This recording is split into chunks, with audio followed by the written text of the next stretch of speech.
One thing I think is fascinating about history is how it makes things complex, right? It helps us to understand life, which is not simple, because it teaches us how to embrace complexity and understand how this complexity that people faced helped shape their actions. And if we want to understand human behavior, we have to understand that people react to complex situations in complex ways. And there's often a great deal of ambiguity about how they react and how they see the world. And that's one reason why sometimes human behavior can be very complex and very confusing. Now, here in this part, I want to talk about this issue, this problem of what's called colonial modernity. And this shows how complex, in particular, the situation Koreans faced was. So remember, modernity was this idea of these political, economic, scientific, and industrial revolutions that people in the West, the Western countries like the United States and Europe, undertook, and that helped to make them very strong. And we talked about how Japan was able to accept and implement these revolutions as well, and it also made them strong. So while modernity can be difficult, modernizing your country, changing your politics, changing your economic system, and so forth, can be very painful and very difficult. It was often understood by people that it was a good thing in the long run that made their country strong, right? The Japanese in particular is our example.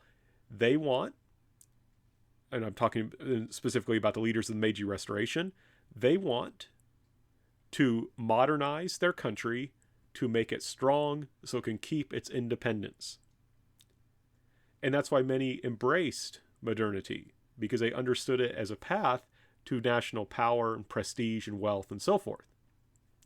Colonial modernity happens when these revolutions occur in your country when it is a colony. And that's what happened to Korea. Korea is going to undergo also political, economic, scientific, and industrial revolutions, but not as an independent country that is undertaking those modernization efforts because that's what the people of the country want. Rather, Korea is an part of an empire in which modernity is going to be forced, in a sense, on Koreans. And while Koreans, as we'll talk about, will to a certain degree embrace modernity, what makes it so complex for them is that modernity comes primarily at the behest, at the command of a foreign government, of foreigners forcing Koreans to follow a particular kind of modernity that is designed not so much to benefit Korea, but to benefit Japan, right? So if you were Japanese, part of the Meiji Restoration, you were undertaking modernity in order to make your country strong and independent. If you're Korean, though, modernity is something that you're kind of, maybe you would like, but it's being taken and forced on you in a way that is meant to make the Japanese empire, headed by Japan, powerful, not necessarily to make Korea powerful. And so it leads to this kind of complex situation because Koreans in many ways did want modernity. Many Koreans wanted to become modern. But becoming modern in a sense meant becoming like the Japanese, who were the people who had seized control of your country and were, in many cases, oppressing you. And the problem was it was hard to become modern without their assistance. The cultural nationalists and others were trying to make Korea modern, but even they, to a certain degree, had to deal with the colonial government. It was so powerful. Remember, the colonial government reaches everywhere in Korea. It's very powerful. So here's the problem. If you're Korean and you want to make your country modern, you can't escape the fact that you have to work with the Japanese, the people who are, in a sense, oppressing you, and also that you're making the Japanese empire more powerful. So that creates a lot of complex issues for Koreans. Now, I tried there to kind of give you the principle of what we're going to look at. Now I need to give you an example. And the example I've chosen is Choe Seung-hee. All right, Choe Seung-hee was Korean and was a pioneer in modern dance. Right, so she's a Korean woman who's going to be a pioneer in modern dance. And I like these images, and I chose them on purpose because they evoke a sense of flight, right? These are two images of Choe Seung-hee dancing, And you notice in both of them, she's trailing behind her a cloth, and it gives the sense of wings, and she's leaping, right? And I think especially the image on the right, it does look in a sense like she's flying through the air. In the left, they look especially like wings. And I think this calls up this imagery of dance as something that gives a sense of exaltation and flight and freedom. And if this was a story, I think, about, say, an American woman or a British woman who was a pioneer in modern dance, it would be a very interesting story, and it would be in some ways a very straightforward, simple story, because it would be basically a story of how women were able to engage in the development of a serious art form. And isn't this great, right? We have, women are getting more opportunities to act in the world publicly. And that would be a good story, I think. I think most people think that's a good story, but it would be a relatively, in that sense, simple story. We would, in the sense that we could just celebrate these women as heroes. But because Choe Seung-hee is going to experience colonial modernity, it won't be that simple, right? It won't be that simple. And this is what I mean when I say that there's this complex layer to colonial modernity, because what inspires Choe Seung-hee to become interested in modern dance is the performance of a Japanese male dancer, right? The performance of a Japanese male dancer, right? And she writes here, remembering this, and she was 16 at the time, "My chest was quivering, and I thought I was about to shout out loud. I held my breath, clenching my breast with my both hands, tried hard to hold still my shaking knees." Right? So she has this very, very strong response. And however we want to understand this, one thing I will add is that in terms of colonial modernity, you can see the complexity here. She is being inspired and moved in this deeply emotional way by a Japanese man, right? So there's this power differential there. Young Korean woman, powerful older Japanese man. And that speaks to this kind of issue of colonial modernity, right? The Japanese are dominant here. And for Koreans, in a sense, to gain access to the modern, they have to do it, or I shouldn't say they have to do it, but they often have to do it through Japanese people.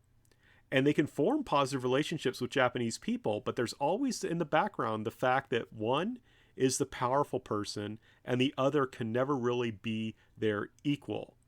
And that modernity comes by working with, by cooperating, perhaps by collaborating with the people who took away your country's independence. Right? So that's what I mean. It's very complex. There's a lot of layers going on. Choe Seung-hee would go on to write, "I felt a great sensation of joy as if I discovered for the first time in my life a new and shining poetic world that I have never seen nor heard, a world that was completely unknown to me. I was seduced by the dreamlike state, as if inebriated by the beautifully delineated liquid rhythmic line of the body and the echo of the melody that was like a joyous dream. The powerful spirituality that awakened the soul that was hidden deeply in me, and I could not help but identify with him."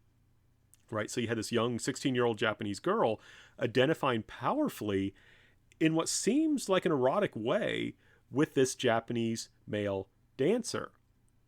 So again, there's a whole lot going on here. And in particular, if you're a Korean male, this is not good, right? Here, you're being displaced, right? By you're being pushed aside by these powerful, wealthy Japanese men, right? Who are now then become, in a sense, the heartthrobs, these Korean women. And so there's also this kind of sexual threat within this colonial modernity, right? But the key thing, again, we have here, this young Korean lady is enamored with this Japanese male dancer and wants to enter this world of dance. And strikingly, Ishii Baku responds with this kind of colonial language. "I was thinking if only one superb dancer can emerge out of Korea, it would not only be beneficial to the harmony of the two ethnic groups, but also would make Korean people known to the world. It's definitely not something without meaning, so I decided to fulfill her wish on the spot." Right? So after having this amazing experience of watching Ishii Baku dance, Choe Seung-hee approaches him and says, and this is a young 16-year-old girl who had not trained to dance before, said, I want to become a dancer. And it's interesting how Ishii Baku responds. Now, this is him remembering this. This isn't necessarily someone there writing this down. There's not like a recording of this. So it's maybe somewhat colored by memory and by the historical context. But the key thing here is you can see there's this understanding of this colonial reality, right? That the Japanese are colonizing Korea. The Koreans don't like it.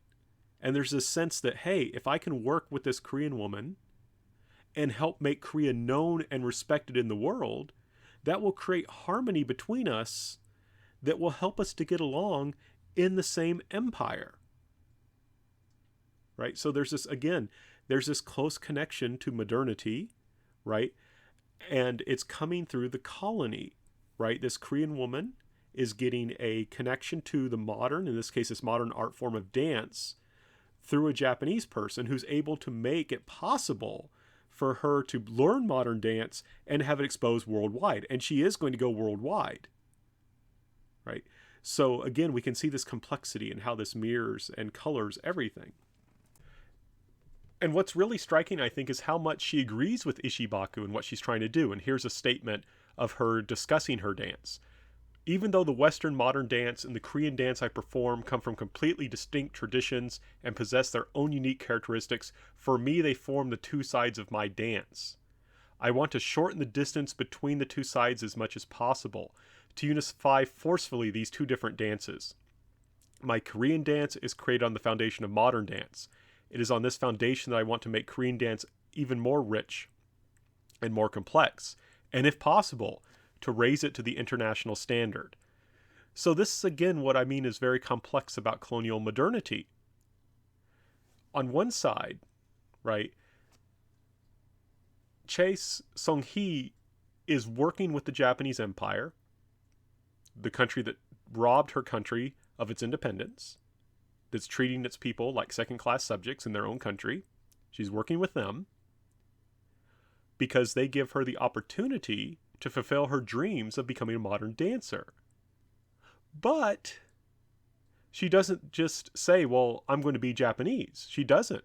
She asserts and stresses her Koreanness. And in doing so, she's trying to show that Koreans can be just as good as other people. Right? Remember, during this time period, Koreans are being told that they're deficient. There was something wrong with their culture and their civilization, and they're backwards and uncivilized, and they need to be like those civilized Asians, the Japanese. And in a sense, what she's asserting is that we Koreans can be modern. We're capable of doing it while staying Korean. So she is, in a sense, a very complex person. She's working with Japanese people, has a good relationship with Ishii Baku, makes her dreams possible. She's, accepts the Japanese government.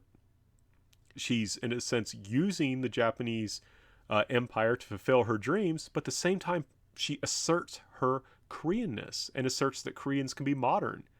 So in one sense, she sounds like a cultural nationalist who's trying to develop the Korean nation and the idea of becoming independent one day, but in the other sense, she kind of looks like a collaborator.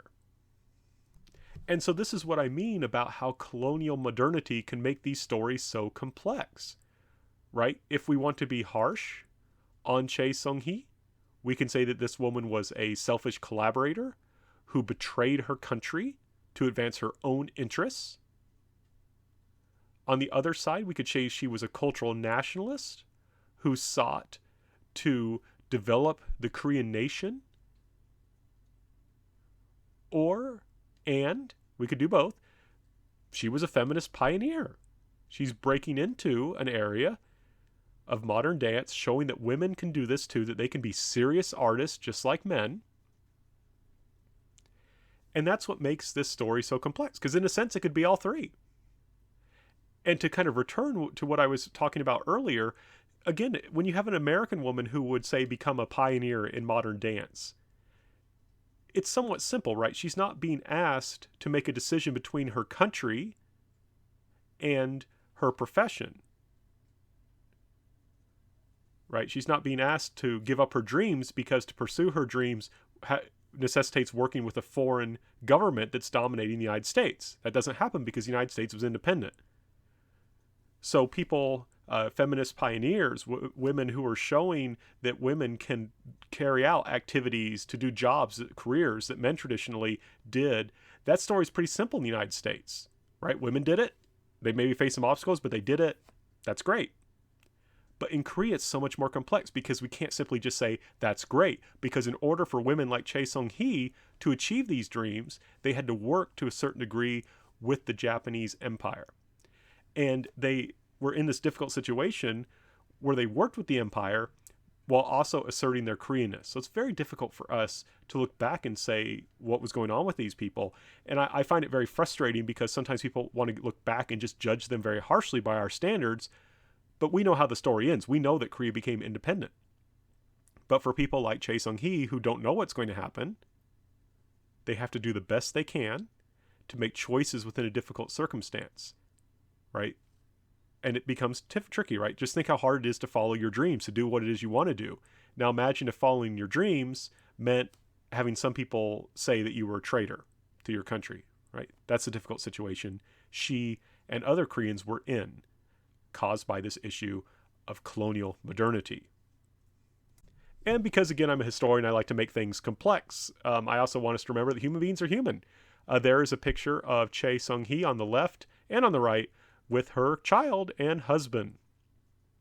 And I just wanted to point out that, of course, they're human beings, right? These people we're talking about are all human beings. They had parents, they had husbands and wives, they had children. And I just love these images because you can see on the right, I mean, look how proud they are of their little child sitting there at the piano. And on the left, I love the fact she's trying to teach her child to dance. And even as a mom chasing her kid, she still manages to look graceful, which is, I'm astounded. If you've ever known professional dancers, it's amazing how everything they do is graceful. It's really astounding. I say this as someone who can't dance. The only time I ever dance is at a wedding if there's alcohol. And there's not enough alcohol in the world to make me dance well. But in any case, I wanted to share with you these images of Choe Seung-hee that kind of remind us of the human side of the people we're talking about in this course. Also, we need to understand, though, that the vast majority of Koreans were not modern dancers. The vast majority of the Korean population were peasants. And so we need to talk briefly about their situation that they faced during the colonial period. Now, like I said, they formed the vast majority of the population.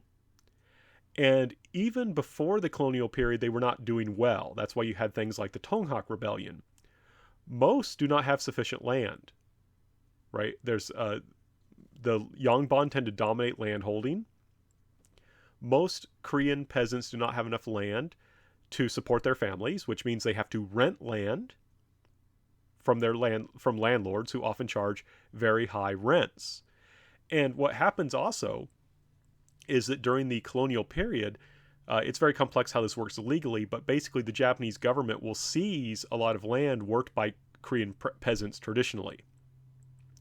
So for the peasants, the colonial period is kind of harsh. Their lives were already hard. They didn't have much land. They're going to lose a lot of it. And you may recall, I tried to emphasize when talking about schools, that when the Japanese helped build schools in Korea, they did it using Korean resources and Korean taxes. And when Japan industrialized during the Meiji Restoration, they basically taxed agriculture, right? They squeezed the farmers to get as much money from them as they could in order to fund building modern infrastructure like roads and railroads and telegraphs and things like that, and to build up industry. So they're going to do the same thing in Korea, right? They're going to do the same thing in Korea. So the Japanese government in Korea will squeeze the peasants as much as possible in order to get money from them to fund the colonial government, because colonies are supposed to make money, right? The Japanese annexed Korea with the idea that it would make them money, not cost them money. So they expect the Koreans to shoulder all these costs. So things are getting difficult for the peasants. Now, one thing you may say, well, aren't things getting better? Because, hey, the production of rice went up by 40% from 1910 to 1939. I mean, more rice, that's good, isn't it? Well, here's the problem. That is true, right? The Japanese government, using Korean resources mostly, does import modern agriculture into Korea. So Koreans will increasingly adopt modern agricultural techniques and products such as chemical fertilizers and things like that. So it is true. Rice production does go up. between 1910 and 1939. However, consumption of rice and caloric intake will actually go down, right? Consumption of rice and caloric intake will actually go down. So Korean peasants will eat less rice and have less calories per day than they did before the colonial period. So their lives are actually going to get worse in that sense. They're going to have less food to eat and less good food to eat, less rice. Rice, in Korean, the word for rice is also just used as the word for meal. So it's very important to Koreans. And the fact that they're eating less of it and less overall caloric intake is a big deal, especially when we remember these are farmers. Farmers need lots of calories because working on a farm is really, really hard. Now, you may ask, why is it that they would, rice production could go up, but people would get less rice to eat? And the answer is that basically the rice was sold on a market, right? So when you didn't pay your taxes in rice, you had to sell your rice on a market, right? You sell it, and then you get money, and then you pay your taxes with that money. And the problem was the taxes were set high. The Japanese wanted to make sure that Korean rice was cheap to feed Japanese people. So Korean rice was going to Japan. And the prices, the system was fixed in such a way, the prices at the markets and the taxes, that Koreans had to sell their rice to get money to pay their taxes. And then they ate other foods that weren't as healthy, like barley. So this is what happened, right? The Japanese gamed the economic system so they can get cheap Korean rice to feed Japanese people. And that's why you don't want to be a colony, right? Because here, Koreans are basically being used as rice producers for Japanese people. And when we're in this kind of situation, there's not a whole lot that the peasants can do. They cooperate with the government when they have to. They resist the government. They resist their landlords when they can. But all their actions are based around simple survival, right? If you're a peasant, your primary guide is, what can I do to make sure my family lives? And just to give you an idea of this, Koreans talked about something called spring starvation. And spring starvation may sound kind of weird at first. It's like, well, wait a second, spring starvation. I mean, spring's nice, right? That's when the water or the snow has melted. Everything's great.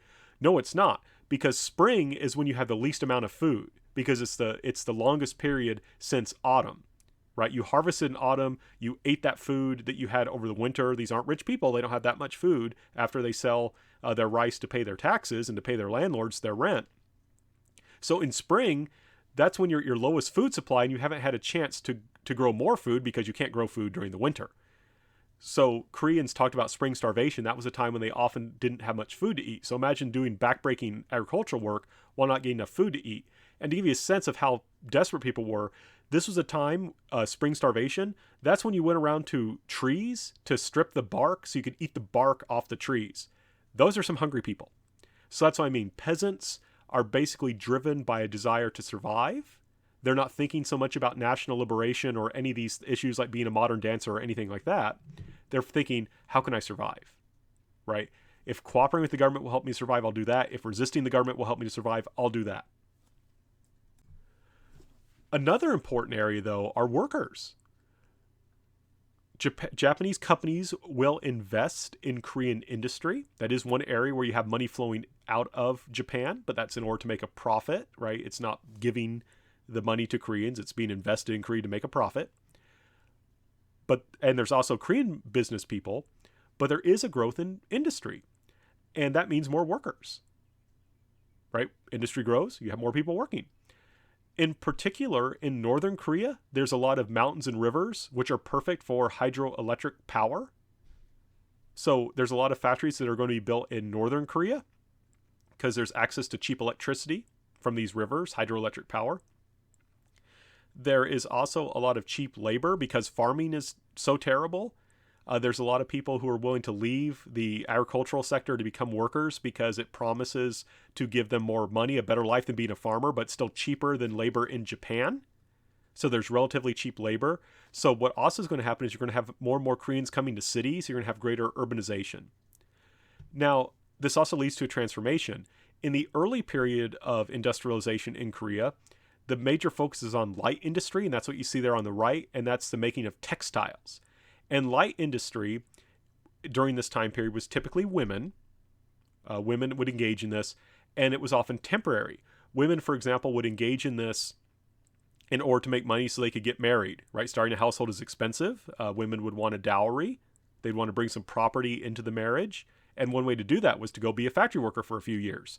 So women would go work as young women for a few years for this. Sometimes you also had older women who would work when their kids got big, but this was temporary. It wasn't meant to be a career. You did this for a few years and then you got married. What happens though is over time, especially as we'll talk about later with World War II and before that the invasion of China, there will be increasing heavy industry. And this is things like making steel or making ammunition, things like that. That will be more male, and that will tend to be more permanent workers, people who plan on spending their lives as workers forever, in a sense. For as long as they live, they plan on being a worker, not an agricultural laborer, but a worker in a factory. And those people who want to make it their careers are more likely to resist the attempts by Japanese industrialists to keep wages down, right, and to keep working conditions bad because it's cheaper, right? Safety is expensive. So oftentimes Koreans are expected to work in unsafe factories for very low wages. And if you're a temporary worker in light industry, you're just going to endure it for a few years because you know you're not going to be there that long and then leave. But if you're one of these guys working in heavy industries, you're going to start saying, we need to resist this. We need to unionize. We need to challenge this. Maybe we should even become communists, right? So with the rise of industrialization in Korea, and especially with this shift to heavy industry with more men who are interested in permanent careers, the women will also become interested in communism as well. There's going to be increasing resistance arising out of poor working conditions and low wages, and that will give birth to a communist movement in Korea, which will be really important later on. We will end this section in 1931. In 1931, Japan will annex Manchuria, an area to the north of Korea, and that's going to help transform Korea. Right, there's going to be more Koreans who are going to be moving to Manchuria, for example, because now it will become increasingly a part, informally, of the Japanese Empire. And this is an image from a play which looks at how this movement into Manchuria affects Koreans, right? Because now that once the Japanese expand into Manchuria, Koreans, of course, are a part of that expansion. That's something we have to talk about later. I thought this would be an interesting image, though, to end with, and that emphasizes that Korea, as much as Koreans maybe didn't like being part of the empire, they're still willing to utilize the opportunities that empire gave them, which in some ways is going to complicate their lives, as we shall see.